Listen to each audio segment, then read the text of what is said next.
গুলশানের হলি আর্টিসান রেস্তোরাঁয় জঙ্গি হামলার পর আতঙ্কিত হয়ে পড়েন সেখানকারই বাসিন্দারা। ক্রেতাশূন্য হয়ে পড়ে রেস্তোরাঁ ও বিপণী বিতানগুলো। কিন্তু দেশব্যাপী কয়েকটি সফল জঙ্গি বিরোধী অভিযান ও পুলিশের আন্তরিক প্রচেষ্টায় পাল্টে গেছে আগের চিত্র।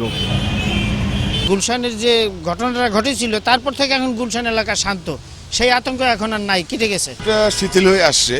আগে আপনার ফরেনারদের ব্যাপারগুলো দেখা যাচ্ছিল না, এখন তারা খুব ইজিলি চলাফেরা করতেছে।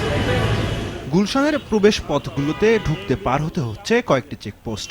কাউকে সন্দেহ হলেই পড়তে হচ্ছে তল্লাশির মুখে। পথে পথে বসানো হয়েছে ক্লোজ সার্কিট ক্যামেরা। সিটি কর্পোরেশনের নিবন্ধন, ইউনিফর্ম ও পরিচয়পত্র ছাড়া কোনো রিকশা চলাচল করতে পারছে না। বেঁধে দেওয়া হয়েছে রিকশা ভাড়া।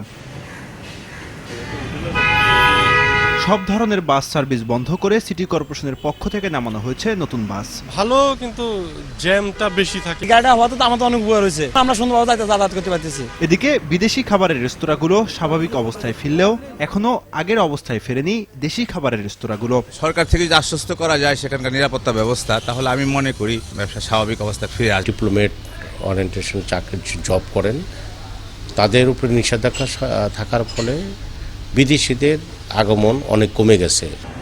সবার আন্তরিক প্রচেষ্টায় কূটনৈতিক ও সাধারণ বিদেশিদের মধ্যে নিরাপত্তা নিয়ে আস্থার পরিবেশ সৃষ্টি করা সম্ভব হয়েছে বলে মনে করেন এই পুলিশ কর্মকর্তা। 3 মিনিটেও আমরা অনেক অ্যাম্বাসেডরকে আমরা সিকিউরিটি দিয়েছি এবং এখান থেকে ওনারা সাভার যাবেন, টাঙ্গাইল যাবেন, সে পর্যন্ত সিকিউরিটি ব্যবস্থা করেছি। কোনো পেপার নয়, কোনো ডকুমেন্ট নয়, শুধু ফোনে আমাদেরকে বলেছে।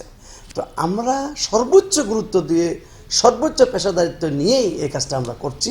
ডিপ্লোমেটস এবং ফরেন ডেলিগেট যারা আছে তারা সর্বোচ্চ আস্থাশীল আছে।